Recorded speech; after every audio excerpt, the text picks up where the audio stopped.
Բարև ձեզ սիրելի հայրենակիցներ, կրկին անգամ ուրիշ կարծիք ոդքասթի հերթական հաղորդումն է։ Այս անգամ հրավիրել եմ իմ լավ ընկերոջը Տիգրանին, մեր լավ ընկերոջը, նրա հետ խոսելու ենք Նիկոլ Փաշինյանի ստերից, Նիկոլ Փաշինյանի քարոզարշավից, ՔՊՍ խմբակի քարոզարշավից, որ մարդկանց խաբում են, մարդկանց ասում են ես ձեզ սիրում եմ, բայց այդ մարդկանց խաբում են, այդ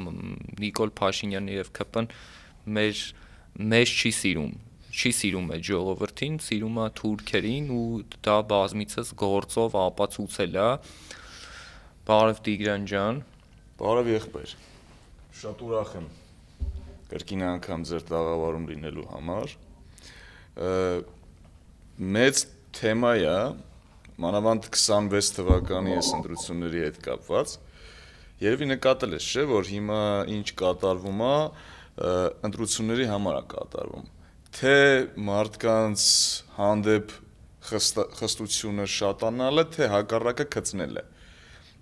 Օրինակ արդեն 2 տարուց ավել կար տրանսպորտի հարցը, բայց հենց հիմա որոշվեց, որ պետքա խստացվի։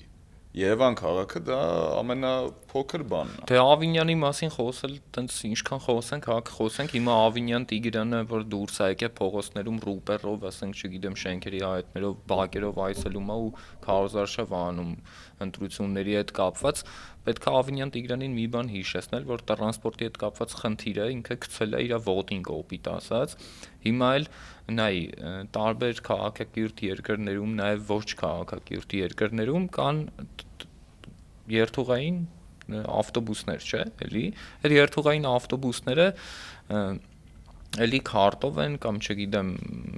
նաև տեղեր կան, որ եթե հսկիչներ կան, եթե այդ հսկիչների մոտիկանում են տեսնում են, որ չեն վճարել, ասենք ուղևորները, կանխիկ են վերցնում, իրենց չեկեր են տրամադրում, այս ամեն ինչը իրանք թողել են վարորդի վրա, բայց վարորդն էլ իրավունք չունի կանխիկ դրան վերցնելու, ամեն ինչ պետք է լինի օնլայն։ Հիմա այդ օնլայն համակարգը լինում է, որ խափանումներով է, չէ, աշխատում։ Հիմա բոլորս էլ օգտվում ենք տրանսպորտից, հիմա եթե օնլայն խափանում է տեղի ունենում, ինչ պետք է անի քաղաքացին։ Այդ հարցը ով պետք է լուծի։ Այսինքն պետք է չտեղաշարժվի։ Ըստ կոռուպցիան խնդիր կա։ Թելսել ընկերությունը հիմնականում հիմա շահագործվում է ամբողջ ցանցով։ Խաչատուր Սուքասյանն է պատկանում այդ ընկերությունից։ Հիմա հարցը սա է։ Բոլոր խոշոր ընկերությունները տալիս են ոչ միայն ձայներ, այլ նաև ֆինանս են տալիս։ Դրսից ու ներսից եկող ֆինանսներ են։ Սա էլ է նման բան։ Հանուն իշխանության պահպանելու համար լծակներ փողի ու մնացած ձևերով։ Թելսել ընկերությունը այս դեպքում վերցրել է շուկան իր ձեռքը ամբողջ, որպիսի ունենա իր տեղը ազգային ժողովում։ Ամեն ինչ տանում է դեպի վերև։ Բոլոր լծակները դրա համար է նախատեսված։ Այդ ընկերությունն էլ են օգտագործում, ինքն էլ օգտագործում է իր կապերը։ Հիմա լավ, ասենք, ինչքան էլ կոռուպցիոն ռիսկեր լինի, ինչքան էլ ասենք մենաշնորհներ են, բոլորս էլ տեսնում ենք, թե ասենք ԿՊԱ-ական օլիգարխ, ասենք Խաչատուր Սուքասյանին է պատկանում այդ ընկերությունը, ամեն դեպքում հիմա մի բան հասկանանք, լավ, սովորական շարքային քաղաքացին, որ օգտվում է Թելսել համակարգից ու ուզում է այդ QR կոդը առնի, նստի մետրո, ավտոբուս կամ չգիտեմ, ցանկացած ինչ-որ տրանսպորտային միջոց, որը օգտագործվում է Թելսելով։ Հիմա չի աշխատում այդ Թելսելը։ Լինում է 3 օրը 1, 4 օրը 1 խափանումներով աշխատում, չի կարող գնի։ Ինչ պետք է անի քաղաքացին։ Ոչ մի բան։ Այսինքն վարորդի հետ պետքա վիճաբանի, ասի ես չի աշխատում, պետքա ձրի ուղևորվեմ կամ չգիտեմ ինչ-որ խի պետքա։ Ծավալումը մեծ խնդիր է։ Այսինքն պետքա փաստենք, որ Ավինյանը Երևանի տրանսպորտային այս ամեն ինչը չի կարողանում նորմալ իրականացնել, չի կարող կառավարի այս համակարգը։ Մենակ բարձի թողի իրավիճակում է։ Մենակ տրանսպորտը չէ։ Փողոցները, ասֆալտապատումը, մասիվի վիճակը գիտես։ Մեծ ավալուն շինարարության կարիք ունի։ Բոլոր տեղերում է այդպես է։ Դե մասիվը հիմնականում այդ մասիվում ավելի շատ է գնացել կոռուպցիա։ Այո, այդ ամեն ինչը կոռուպցիայի հետ է կապված, որովհետև փողերը, որ լվացվում են, օրինակ, ասֆալտի հաստության ու որակի մասին է խոսքը գնում։ Օրինակ X չափի ավազ պետք է լցվի մեջը կամ ցեմենտ կամ բաղադրիչ, ինչ որ կա, քանի որ հա, ինչ որ մենք քիմիկոս չենք, քիմիկոսի մասին չէ, ասֆալտագետ չենք, բայց ամեն դեպքում տեսնում ենք եթերներից, որ մարդիկ գնում են ասես զերով վեկալում ջարդում են այդ ասֆալտը, որը խտությունը քիչ է։ Հա, խտությունը թե հաստությունը Որակը խտությունը, ասենց ասած 100 դրամի է, օրինակ, 100 դրամի պետք է առնվեր, արվելա 10 դրամի։ Ասես շատ կոպիտ ու մի քիչ էլ ցիվիլ, որ հասկանանք, էլի։ խնձորներով պետք է բացատրել։ Ալի, այս դեպքում որովհետև Նիկոլի թիմին ու ընդհանրապես այսօրվա դրությամբ ինչ կատարվում է, իրանք սիրում են ամեն ինչ ճլել, բայց ստերի ու այդ հիմնականում ոչ թե ստերի, այլ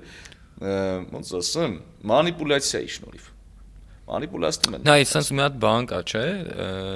փաստ կա, որ ասում են ինչքան սուտը ավելի մեծ ալնում, ավելի սուտը ավելի ուժեղ ալնում, այնքան հավատում են։ Հիմա Նիկոլ Փաշինյանը ու իր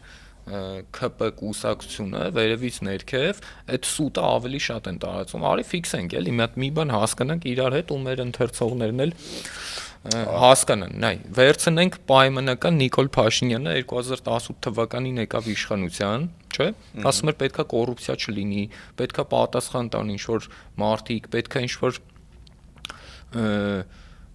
Հայաստանը զարգանա, չէ՞, այդ ամեն ինչը տենց ինքը պատկերացնում էր ու ասում էր, չէ՞, դրա համար եկան, չէ՞, Նիկոլին ընտրեցին, Նիկոլի կողքը կանգնեցին։ Դրանից հետո Նիկոլ Փաշինյանը ինչ բերեց կորոնավիրուսի ժամանակ ընդհանրապես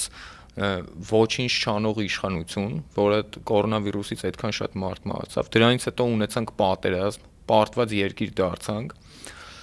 Այդ ամեն ինչը խաբեց, ինչ ասեց, չարեց, չէ՞։ Ոչ մի բան, հակառակը լրիվ արեց։ Հիմա գնանք 21 թվականի ընտրություններին, չէր ասում, ասում էր Արցախի ինքնորոշման իրավունքը պետքա լուծվի, գերիների վերադարձ պետքա լինի, պետքա գերիները մի երկու ամիս սպասեն, մինչև մենք ընտրվենք, sense բաներ էր խոսում, բոլորս էլ հիշում ենք։ Դրանից հետո ինչ եղավ։ Արցախը հանձնեց, գերիները մինչև հիմա Բաքվի բերթերում նստած են։ Հիմա եկել է 26 թվականին, ասում է խաղաղություն։ Հիմա էլի խափում է։ Ըստ լոգիկայի ինչքան խափել է, բնականաբար։ Հիմա ուղղակի մեր հայրենակիցներին պետք է ասենք, որ այս մարդը, որը ամբիոնից հելնում ասում է սիրում եմ ձեզ, կամ այդ մեկ մարդը դու ես, ոչմ սիրում եմ քեզ, սիրում եմ ձեզ, պապիկներ, տատիկներ, պետք է հասկանանք, որ այս մարդը խափում է, ինքը չի սիրում ձեզ, ինքը չի սիրում մեզ, ինքը սիրում է թուրքերին, որովհետև փաստերով ցույց է տալի, որ տարածքներ են հանձնվում, փաստերով Արցախը տալիս է Ադրբեջանին, այսինքն այդ մարդը փաստով ցույց է տալի, թե ում է սիրում, բառերով խափում է բոլորիս։ Սևակը մի հատ լավ բանաստեղծություն ունի, մարդել կա մարդել։ Վերջին տողերում ասում է, մարդ կա ելել է շալակն աշխարհի, մարդել կա աշխարհն է շալակած տանում։ Նա, ով ելել է շալակն աշխարհի, աշխարհում երբեք թաց տեղ չի քնում։ Գիտի ում հետ եւ ուր է գնում, ու մեռելին է այս դեպքում մեր մեռերի վրա լացելու պահանելա։ Ամեն ինչ, այս բանաստեղծության վերջին տողերը, ամեն ինչ պատմում է այսօրվա իշխանության այդ քծնանքի, այդ անընդհատ լավը խոստանալուց ու շատերը հավատում են, որովհետև պարզ մարդիկ են, ու մենք ընդհանրապես մեր ազգի մեջ կա շատ լավ տոկոս, որը դառել է պարզամիտ, ինքը սկսել է հավատալ ստերին, որովհետև ինքը տեսնում է, որ գիտես ինչ, թվացial կա զարգացում, բայց այդ թվացial զարգացում է։ Եվս մեկ անգամ անցած ռեպորտաժին էլ ես ասացի, հիմա էլ կասեմ, այդ թվերը որ տենց աճում են, թվում է թե մենք լավ բան ունենք, դա մեր ջեբից է գնալու, մեր գրպանից է գնում, ու դա ակնառու երևում է մեր փողի այսօրվա դրությամբ թանկացումներին, այսինքն ուտելիքի, սննդամթերքի։ Դրանք խաբեություն են, ժողովուրդ։ Ընդհանրապես մեզ համար դա կուտ է, ու տակից էլ մեզ թալանում են։ Տանում են մեր ուտելիքի փողը։ Հասարակ թոշակառուն 10000 դրամ ավելանում է, չէ՞։ Ահա, ավելացել է արդեն։ Okay, լավ, շատ լավ է որ դա եղել է։ Դա սովորական ընտրակ աշարք է թոշակառուներին, որ գան ընտրեն։ Իհարկե։ Ուրիշ ոչի բան, օրինական ձևով ընտրակ աշարք է տալի, այսպես ասած։ Ու հիմարություն է, որովհետև անցել է 10 տարի, մոտավորապես արդեն 8 տարի, չէ՞։ 10 տարի դե խոստումները միջև է եղել, դե sense կանենք, 8 տարի անցել է, 8 տարվա մեջ 10000 դրամ ավելացնել։ Դա այն պայմաններում, երբ որ այդ փողը գնալու է այդ ուտելիքի վրա, որը թանկացել է։ Այդ Չէ, նայ, արի մատ sense նույն բան կոլապսը։ ֆիքսենք, էլի։ Նայ, ես համաձայն եմ քո ասածների հետ, բայց արի մի քիչ բացենք էլի այդ Բացենք։ թեման։ Հիմա 10000 դրամ ավելացրել է, չէ՞։ 10000 դրամով թոշակառուն ինչ պետք է անի։ Պետք է իր ասած, ասենք, գնա Կիպրոս հանգստանալը, որ 900 դրամ էր տոմսը։ Կամ Կիպրոսի գները տեսել ենք ամբողջությամբ։ Լավ, այդ ամեն դեպքում դա սաղ մանիպուլյացիա է, ծիծաղելու ինչ որ բան է։ Իհարկե։ Այդ դրա մասին մի կողմ դնենք, այդ 10000 դրամով։ Հիմա 2 տարի առաջ հացի, սիգարետի գինը այլ էր, հիմա այլ է, 4 տարի առաջ այլ է։ Չէ, ասում եմ, այդ մի քանի ամիսը մեկ սկսում են բարձրացնել գները, մի քանի տարի հետո անցնում է, որ հետ ես նայում, ասենք 3 տարի առաջ ինչքան էր առաջին անհրաժեշտության պարագաների գները, հիմա նայում ես ավելի է բարձրացել։ Ու բացի դրանից բարձրանում է բյուջեի ծախսերը, ճեղքվածները։ Հիմա որ կառավարությունը ազգային ժողովն է հաստատում, ազգային ժողովը հաստատում է այդ տարվա պետական բյուջեն, չէ՞։ Դա տենց է, հիմնականում տենց ազգային ժողովը հաստատում, կառավարությունը բերում է ծրագիրը բյուջեի, ազգային ժողովը քվեարկում հաստատում է։ Հայաստանում այդպես է։ Հիմա եթե այդ ծրագիրը բերել է, այդ ժամանակ թոշակառուների համար գրված չէր, որ 10000 դրամ պետքա բարձրացնի։ Այդ գումարները որտեղից են բերելու, հա, այդ գումարները 10000 դրամները որտեղից է գալիս։ Ես գիտեմ։ Որտեղից է գալիս։ Ես քեզ դու ես հասկանում։ Շատ բարձր ուտելիքի բարձրացումից։ Չէ, ես կարամ լիքը տարբեր բաներ ասեմ։ Հիմա նայ։ Առաջինը հնարավոր է գա կազինոների, on-line կազինոների շահույթից, որ այդ այդտեղից, ասենք, մեկը գնում կրվում է, տունը իրան կախում է, այդտեղից թոշակառուների թոշակն են բարձրացնում 10000 դրամով որպես ընտրակաշարք։ Հնարավոր է մեր թշնամի երկրներից փողեր գա, որովհետև պարզ տեսնում ենք, որ Ալիևը ուղիղ ու Թուրքիայի նաև արտգործնախարարը իր հայտնի հարցազրույցում ուղիղ աջակցություն են հայտնում Նիկոլ Փաշինյանին։ Հիմա Նիկոլ Փաշինյանն է ասում է, եթե մենք չլինենք իշխանության, պատերազմ կլինի։ Այս մարդը բերել է մի քանի հատ պատերազմ Հայաստանի գլխին, Արցախն հանձնել։ Այս մարդուց էլ ոնց ասես, որ այս մարդը չլինի, այս մարդը որ չկար խաղաղություններ, այս մարդը եկել է պատերազմներ սպառնում է, ասես, սպառնալիքը։ Բարձ սպառնալիք։ Չէ, նայ, հիմա ես քեզ ասում եմ, եթե դու ինձ չընտրես, պատերազմ կլինի, բայց երկու անգամ ես քո համար պատերազմ եմ բերել։ Հիմա խիպա թե ինձ։ Հիմա ավելի վատ է։ Եթե այն ժամանակ բացայց չէր անում անելիքը, հիմա ինքը շեշտը դրա վրա դրել, որ փողի հնարավորություններ ունի։ Բացվել է լծակ, դա երևում է շատ բարձ, որ ինքը նաև իր փորձել է երևում անկեղծ ուսանք էլի։ Մարդը իսկ ինչ կասես Ռուսաստանի դեմ տարվող արշավի մասին ԿՊ-ի կողմից։ Հիմարությունն է, որ մենք բերելու ենք մեր գլխին։ Որովհետև ԵԱՏՄ-ից դուրս գալու խնդիրներ, որովհետև Ռուսաստանի Դաշնության նախագահը հայտարարեց օրեր առաջ, որ պետքա հայ ժողովուրդը հանրաքվեի միջոցով որոշի, թե ինչ է ուզում ԵԱՏՄ-ում մնա, թե ԵՄ-ում մնա, հանրաքվեի դնեն։ Այդ էմերը այդքան կարևոր չեն։ Այս դեպքում կարևոր է տնտեսությունը։ Այդ ԵՄ-ը այդ Դե նա ԵԱՏՄ-ն մեր տնտեսության հիմնական բաղադրիչ մասն է, եթե այդ արտահանում ներմուծումը ԵԱՏՄ-ի հետ սակագներով չլինի ու այսօր ռուսական շուկան մեծ շուկա է Հայաստանի համար ու սահմանափակումները շատ են, օզոնը փակվավ։ Դե հա, Վայլբերիսի հետ կապված Հայաստանի խնդիրներ կան, որ հայկական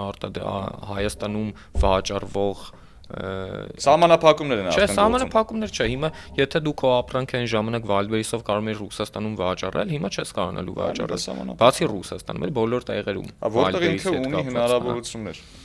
Հիմա դա խնդիր է։ Խնդիրը շատ մեծ է։ Տնտեսությունը կոլապսի է ենթարկվելու։ Նայ, մենք գիտակից մարդիկ ենք,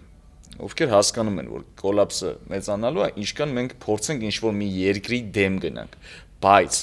իրենք բռնել են մի ճանապարհ, դա Եվրոպան ու Թուրքիան է։ Կոպիտ ասած, Ամերիկան։ Եվրոպան չի, իմ կարծիքով Ադրբեջանն ու Թուրքիան է, ոչ էլ Եվրոպան է, Եվրոպան ուղղակի տենց չհակերտների մեջ ասած, հիմա Եվրոպայի ու Ամերիկայի ներկայացուցիչ տարածաշրջանում Թուրքիան է, չէ՞։ Դե Հիմա մասամբ։ չէ, նայ աշխարհակաղակականությունը այնպես բան է, որ այս տարածաշրջանում պետքա ինչ որ դերակատար լինի, չէ՞, ժամանակին Ռուսաստաններ, հիմա Ռուսաստանին փորձում են դուրս մղել տարածաշրջանից, բերելով ոչ թե Ֆրանսիային կամ Ամերիկային, այլ Թուրքիային։ Հիմա Թուրքիան պետքա որոշի տարածաշրջանում։ Այսինքն մի բանի դիմաց են կանում, կամ Ռուսաստան, կամ մնացած պետությունները, ովքեր իրար հետ Մենք դաշինք ունեն։ երբևէ սկսած 1991 թվականից Հայաստանի անկախությունից սկսած Հայաստանը երբեք չի եղել ինչ որ երկրի վասալ, գուբերնիա կամ ինչ որ բան։ Եղել է ինքնիշխան, խաղացել է իր խաղը աշխարհակաղակական ասպարեզում։ Արի հիշենք երրորդ նախագահ Սերժ Սարգսյանի տարիները կառավարության, երբ որ ընդունվեց ԵՄ-ի հետ համապարփակ համագործակցության ծրագիրը, նաև Եվի քաղաքականությունը, երբ որ Հայաստանը ԵԱՏՄ-ում էր ու բանակցում էր ԵՄ-ի հետ, այսինքն այդ հնարավորությունը կար, այսինքն մեր երկրին պետք է դիվանագետ մարդ, նորմալ մարդ, ոչ թե սրապես, այս իշխանությունների, որ կարողանան Հայաստանը այս աշխարհակաղակական իրավիճակում հայկական շահը, Հայաստանի շահը բարձր պահեն ու Հայաստանի շահի համար աշխատեն, ոչ թե այլ պետությունների։ Այսինքն այդ ամեն ինչը հնարավոր է։ Այո, հնարավոր է։ Հնարավոր։ Այսինքն գալիս ենք նրան, որ Նիկոլ Փաշինյանը աշխատում է ոչ թե հայ ժողովրդի շահի համար, Հայաստանի շահի համար, այլ ոչ թե իր շահի համար, այլ իր շահը հիմա հարաբերականորեն այլ է, իմ կարծիքով ինքը աշխատում է Ադրբեջանի ու Թուրքիայի շահի համար։ Այդտեղ մի հատ քեզ ընդհանրանում։ Եթե ինքը աշխատում է ինչ-որ մեկի համար, իր մեջքը պետք է պահեն։ Իհարկե, հիմա պահում են։ Պարզ երևում է, որ պահում են։ Իր մեջքը պահում են։ Նշանակում է, որ նաև իր համար էլ անում ինչ-որ տեղ, որովհետև ինքը պետք է մնա որպես վասալ ու կառավարի այն տարածքը, որտեղ իրան գցել են։ Օպիտ ասած։ Սրանց հիմա խնդրի դիմաց են կանում։ Մեր մեջ տարիների ֆինանսական ու մնացած լծակների շնորհիվ բառակտում է գնացել ու գնում է մինչև հիմա տարբեր ձևերով այդտեղ կողքից այլասերումն էլ կա, որը շատ մեծ է իրականում գնալով մեծանում է։ Դա այլասերվածության մասին կարելի է տենց լիքը խոսել ու ամենավատը դա կրթության հետ է խնդիրը։ Մենք ունենք խնդիր այսօրվա դրությամբ կրթության։ Մենք սկսած նրանից, որ այսօրվա դրությամբ դուրս է գալիս պատմության էջերը մեր գրքերից։ Գրքերը շատ կարևոր բաներ են։ Եթե անգամ ինտերնետը գոյություն ունի, ինտերնետը այսօր մեծ չափով զարգացում է տարածել։ Ինտերնետի մեջ բոլոր երկրները իրենց պատմություններն են ներառում։ Ասենք գրքեր գոյություն ունեն ինտերնետային արդեն քանի տարի արդեն 2000-ականից սկսված մինչև հիմա։ Մենք այո, մենք ունենք խնդրեմ հենց այդտեղ, որ մենք չենք գնացել նրան, որ մեր ունեցածը տարածենք համաշխարհային մակարդակով։ Այդտեղ խնդրեմ ունենք, բայց նրանից է եկել, որովհետև մենք գիտեք ինչ 20-30 տարին ոտքի կանելու համար պատերազմներ տեսած մարդկային կորուստներով, թշնամու կողմից հալածանքներով, կողմից կոռուպցիայով ու այդ ամեն ինչով եկած պետությունը ոտքի կանգնելու համար ժամանակ էր պետք իրան։ Ինքը ունեցել է լավ ժամանակ 2000-ից մինչև 16-17 թվական, այդ ընթացքում ունեցել էր լավ ժամանակ, որ XX բաները աճել են։ Հիմա աճը կա, բայց աճը արդեն Թուրքիայի ու Ադրբեջանի համար է։ Այն պետությունների, որոնք վաղը միսօրը թլեսորելով մեր ազգին Նիկոլի ու իր թիմի շնորհիվ գալու են որպես ստեղի տերեր, որովհետև փողը շատ մեծ ուժ ունի։ Ալիևը ասում է 300,000 ադրբեջանցի պետք է Հայաստանում բնակվի ու իր, ասենք, վերականգնի իր իրավունքները, երբ որ սովետական Հայաստանի ժամանակ, սովետական միության ժամանակ տարբեր շրջաններում Հայաստանի ապրել են ադրբեջանցիներ, ինչպես նաև սովետական Ադրբեջանի տարածքում ապրել են հայեր, չէ՞։ Հիմա նույն լոգիկայով, եթե հայերը իրենց իրավունքները, գիտես, դաժե սենց ինչ-որ խոսակցություններ կա, որ ասենք Բաքուն որպես քաղաք կառուցել են հայերը։ Այո։ Նման խոսակցություններ կա։ Հիմա այս հայերը նույն լոգիկայով պետք է Ադրբեջանում ստանան այդ փոխհատուցումները ու ասենք գնան բնակվեն այնտեղ։ Ոչ մեկը, ոչ մյուսը։ Դա պետք է տեղի չունենա դեռ, որովհետև եթե մենք այսօրվա դրությամբ գնանք այնտեղ, Մեզ չեն թողելու նորմալ։ Չէ, նայ, իմ կարծիքով նույնը լակառակ։ Նիկոլ Փաշինյանի իշխանության ժամանակ նման բան չի լինի, որ հայերը գնան, բայց նրանք կգան։ Այո, նրանք գալու են։ Գալու են։ Հիմա եթե 300,000 ադրբեջանցի գա Հայաստանում բնակվի, պատկերացնում ես ինչ իրավիճակ կստեղծվի Հայաստանում։ Մի բան ասեմ, եթե դա լինի, երկու բան տեղի կունենա։ Որոշ տոկոսը որոշ ոչխարների տոկոսը համակերպվելու է, իսկ որոշ մեր ազգի ներկայացուցիչները, հայերը, այն մարդիկ, ովքեր գիտեն, թե ինչ է նշանակում հայ լինել, նրանք սկսելու են կռիվ անել։ Գնալու է մարդասպանություններ, գնալու է վտանգ, ամեն օր դեպքեր են ավելանալու, առաջին հերթին միտինգներն ու փողոցային հավաքույթները կշատանան։ Այդ ամեն ինչը տեղի է ունենալու ու Իսկ ինչ անենք, որ դա տեղի չունենա։ Ինչ անենք։ Ընտրեք այն ուժերին, մենք, ես էլ, որոնք Նիկոլի հետ կապ չունեն։ Ես գիտեմ մի քանիսին։ Այսինքն Նիկոլից բացի, ընտրենք ուղակի գնանք ընտրության։ Ընտրենք Պետք է անպայման գնալ ընտրության, մեր հայրենակիցներին հորդորենք, որ անպայման գնացեք ընտրեք ընդդիմադիր ուժերին, ով Նիկոլ Փաշինյանի հետ երբևիցե կապ չի ունեցել ու այս պարագայում կապ չունի, մեր հորդորն է, մեր խնդրանքն է, որպեսզի գնաք մասնակցեք ընտրություններին ու ձեր ձայնը չթողեք օդի մեջ մնա, մասնակցեք այդ ընտրություններին, որովհետև սա ճակատագրական ընտրություն է լինելու Հայաստանի համար ու որոշվելու է Հայաստանը գնում է դեպի Թուրքիայի վիլայեթ դառնալուն, թե Հայաստանը մնում է հայերին։ Հայերին ու եթե անգամ ստեղ կա այս բան, երկար ժամանակ մենք ունեցել ենք ռուսների հետ համագործակցություն, դա չէր կարող չլինել։ Նայ, մի հատ sense բան կա, արի sense մի քիչ այն մարդկանց լեզվով խոսենք, որոնք, ասենք, չգիտեմ, Նիկոլ Փաշինյանին հավատում գնում փաթաթվում են։ Այդ լեզվով եմ ուզում ասեմ, իրենց նայեք, Թուրքիան այն պետությունն է, երբ որ եթե դու դառնում ես Թուրքիայի քաղաքացի, չէ՞։ Այնտեղ չես կարող նշես, որ դու ազգությամբ հայ ես, դու պետք է ընդունես, որ դու թուրք ես, որ դառնաս Թուրքիայի քաղաքացի։ Իսկ Ռուսաստանում, օրինակ Ռուսաստանը բերենք, գրվում է, որ դու հայ ես, դու ունես հնարավորություններ։ Քո ազգի, քո ներկայացությունը գրվում է, իսկ Թուրքիան այդպես չի, Թուրքիան ամեն դեպքում է մուսուլմանների հետ ու այն պետության, որ քեզ ցեղասպանել է ու միշտ դու խնդիր ես ունեցել այդ պետության հետ, քո ցեղաս միլիոն ու կես մարդ է սպանել հայ ժողովրդից, դու գնում ես նրա հետ, չգիտեմ, ինչ որ բարեկամության ու թողնելով այն պետությանը, որը քեզ միշտ պահել է։ Օրինակ արի վերցնենք, էլի 1920-ական թվականներին, երբ որ Հայաստանը խորհրդայնացավ, ինչ վիճակում էր Հայաստանը, ուներ մի 700,000-ին մոտ բնակչություն, որից կեսը տիֆով, խոլերայով հիվանդ էին, յուղաքաղաքներ, պատերազմից հետո վիճակի։ Դե նայ, հիմա 91 թվականին անկախացանք, չէ։ Հայաստանի տարածքը ինչ չափով դառավ անկախ, ունեցանք 3 միլիոնից ավել բնակչություն, այսինքն այդ պետությունը քեզ օգնել է, քեզ սարքել է պետություն, քեզ տվել է այդ հնարավորությունը։ Կրթություն էլ կար, բարձր մակարդակով։ Դե հիմա սովետական կրթությունը ամենալավ կրթությունն է եղել իմ կարծիքով։ Այո, ամեն ինչ էլ այսօր գալիս է տեղից։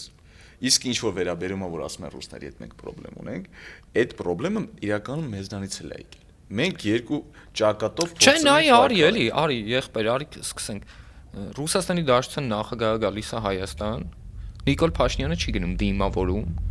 դա անարգանքի նշան է ուղիղ այդ երկրի ղեկավարին։ Իհարկե։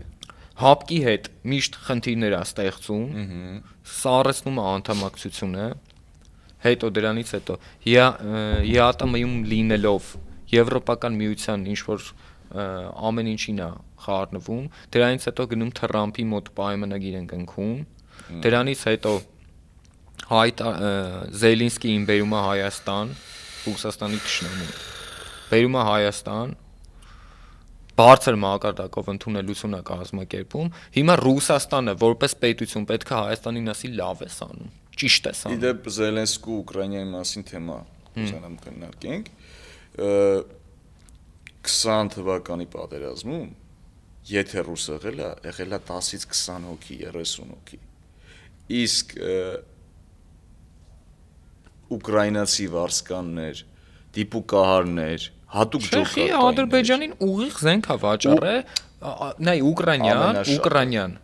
ֆոսֆորային զենք է վաճառել Ադրբեջանին, որը օգտագործվել է Արցախում Ադրբեջանի կողմից, մեր զինվորները վառվել են դրանից։ Այո, իդեպ ինչու հենց Ուկրաինայի մա դա արտադրում, որովհետև ուկրաինական հանքերում կան դրանց բաղադրիչները սարքելու համար։ Իդեպ տարածաշրջանում միակ տեղն է։ Բացի դրանից Ուկրաինան Ինչի հենց Ուկրաինան, որովհետև Ադրբեջանին շնորհավորեց այո, շնորհավորել է։ իր պատմական տարածքները վերադարձնելու կապակցությամբ։ Այո, իսկ Ռուսաստանը նման բան արել է, ես չեմ հիշում։ Նայ, պետքա ճիշտ քաղաքականություն վարեն իշխանությունները, ու այս մեր իշխանությունները ընդհանրապես ճիշտ քաղաքականություն չեն վարում ու գնում են այն պատմական օրինակներով, էլի մենք հիշում ես Խրիմյան հայրիկի ժամանակաշրջանից սկսած, երբ որ Մեծ Բրիտանիայի լորդերը ասում էին մենք ձեր հարցը կլուծենք, Ֆրանսիայի գործիչները ասում էին մենք ձեր հարցը կլուծենք, երբ որ Խրիմյան հայրիկի հետ գնում են առաջի անգամ բանակցելու, այդ ժամանակ Խրիմյան հայրիկը ներկայացնում է Հայաստանում իրավիճակը, այդ Եվրոպամետ գործիչները, եվրոպական գործիչները փորձում են օգնել, հետո երկրորդ անգամ հանդիպման ժամանակ չեն թողում Հայաստանի պատվիրակությանը ներս մտնի, թողում են միջանցքում, պայմանավորվում են թուրքերի հետ, դուրս են գալի ու Հայաստանի պատվիրակությանը գիտես ինչ են ասում, ասում կներեք մեր մոտ չստացվեց,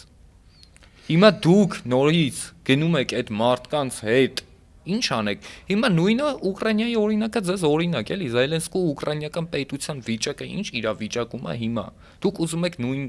իրավիճակում Հայաստանը հայտնվի,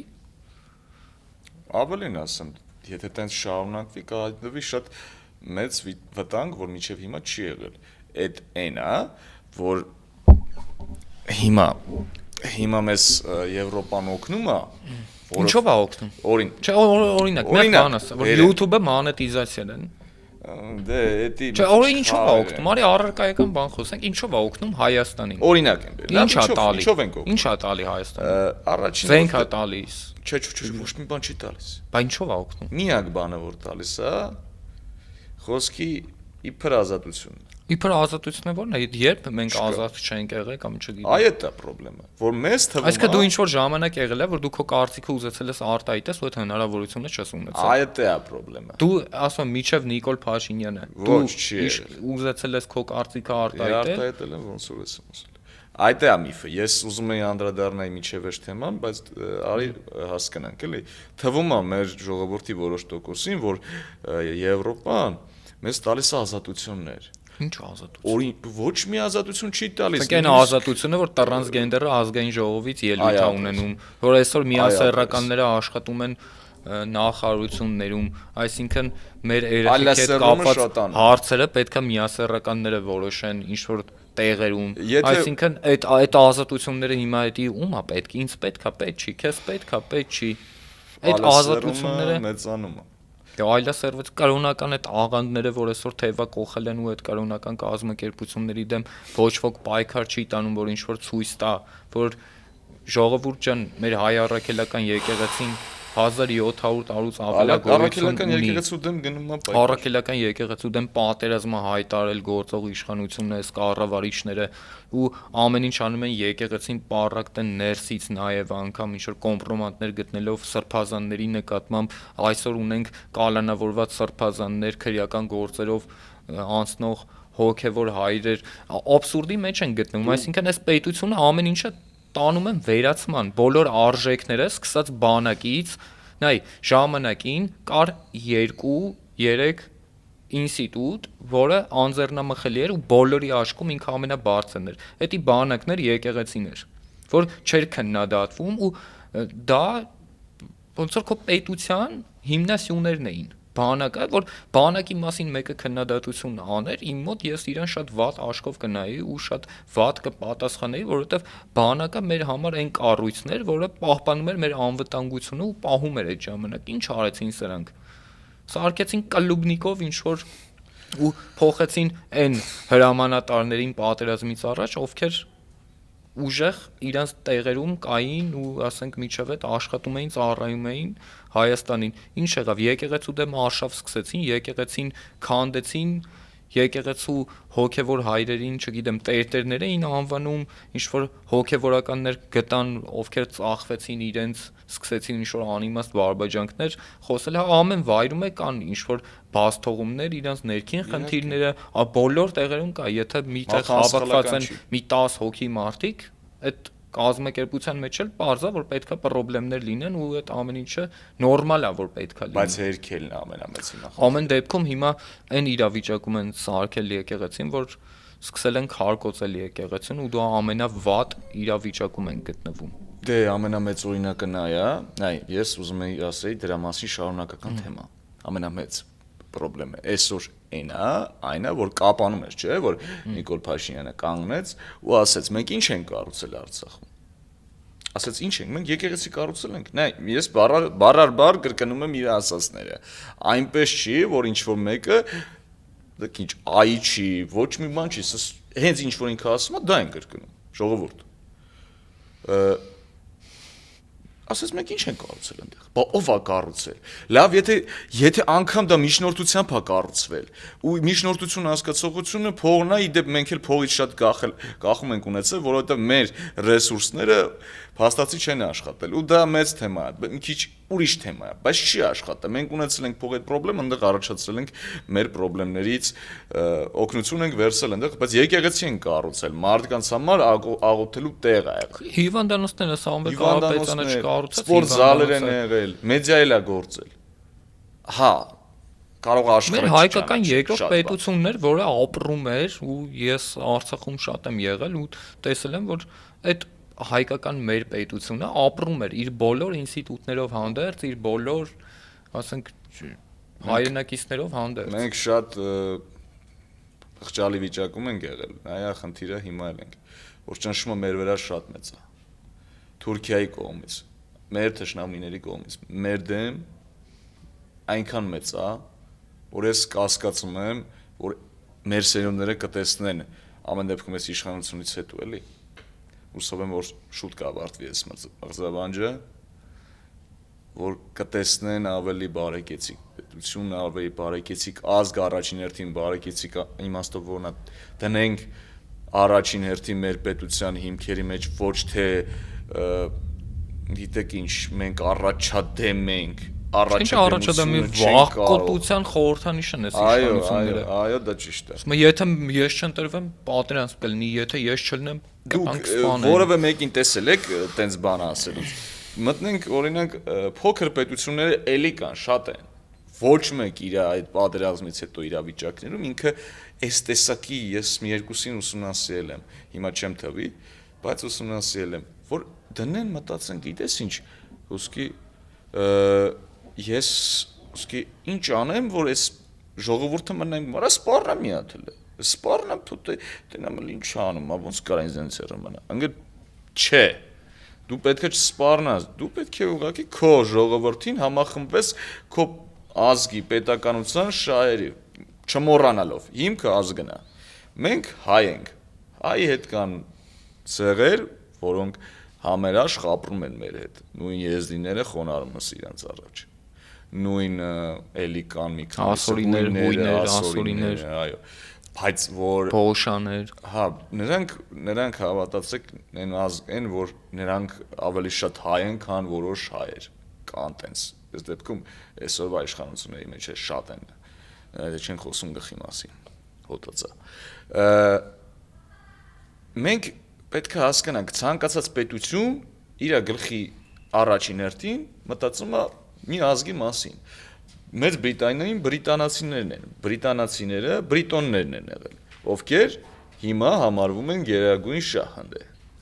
Կապ չունի այնտեղ կա տարբեր ազգի ներկայացուցիչներ, բայց իրենք չեն քանդում իրանց ներսը։ Իրանք ունեն քաղաքական համակարգ, որ դնում է միջև այսօր կան բառն եմ ուզում հիշեմ, կարող ես հիշել ոնց էր կոչվում բրիտանացիների նացիոնալական խմբակցություն կար, ուզում եմ դա հիշեմ, բայց լավ, մի խոսքով պահպանողական էր, պահպանողական էր։ Մենք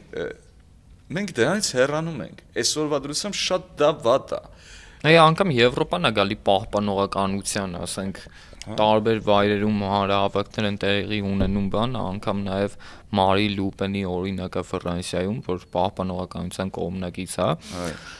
բայց անգամ Եվրոպան, Ամերիկան, նույն Թրամփի օրինակով Թրամփը ընտրվեց որպես պահպանողական, բայց մի փոքր այլ պահպանողական այն կարծիքով, մի քիչ այլ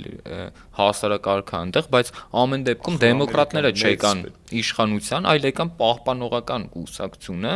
Հիմա Հայաստանում երբ պետք է գա այդ ժամանակը, երբ որ գան պահպանողականները, ոչ թե լիբերալիստները, վեր կանգնի հասկացողությունից սեփական շահերի ու մտածի մենակ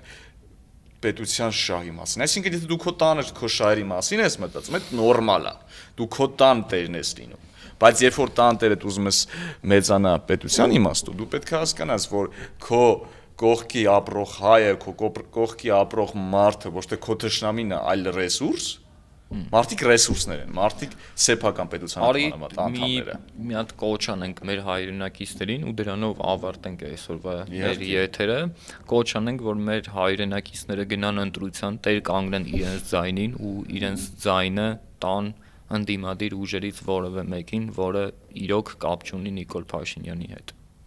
Շնորհակալ եմ։ Կուզենամ մի փոքր ես մի բան ասեմ, Սևան ջան։ Ժողովուրդ, հարգելի հայրենակիցներ, դուք Facebook-ում, տարբեր տեղերում վիրավորում եք իրար, հասկանում եք, մենք մեծացնում ենք այն անդունդը, որը Թուրքին ու Ադրբեջանցուն է պետք, թշնամուն է պետք։ Եթե դուք ձեզ հայ եք համարում, աշխատեք չվիրավորել մեկը մեկուն, փորձեք գտնել ձեր հետ համերաշխ ապրելու երևույթը։ Գիրք կարդացեք, ինտերնետում էլ գիրք կա։ TikTok մի նայեք, էլի ամեն օր։ TikTok այդքան մի նայեք, մեկը TikTok որ նայեք, մենակ տենալու եք, մեկը մյուսի խփում է, մեկը եկավ, վայ բան է, սա չի նայա։ Այդ ամեն ինչը կինոից է եկել, իդեպ կինոյում ու ֆիլմում այդքան հասարակ ու պրիմիտիվ չեն եղել։ Այսօրվա դրությամբ բլոգերներին որոշներին շատ հարգում է, որովհետև մարդիկ ունեն իրենց փողը աշխատելու ձև ու իրոք տաղանդավորները շատ են։ Բայց հիմարներն էլ են շատ են ու մի քանիսն էլ աշխատում են այսօրվա իշխանությունների համար։ Չէ, այսօր ինչ-որ դեմքը ծուռ հիվանդ մարդ կա, բերում են TikTok ու եթեր են տալու, այդ հիվանդ մարդիկ դառնում են։ Լավ, ամեն դեպքում այ դրանից չխոսենք, այսօրվա մեր եթերը ավարտենք այն տրամաբանությամբ, մեր հայրենակիցներին խորհուրդ տանք, որ անպայման ընտրեն ընդդիմադիր ուժերից որևէ մեկին, անպայման մասնակցեն ընտրություններին։ Հարգելի հայրենակիցներ, այսօրվա պոդքասթը ուրիշ կարծիքի այսքանն էր, մեր հյուրն էր Տիգրանը, շնորհակալություն։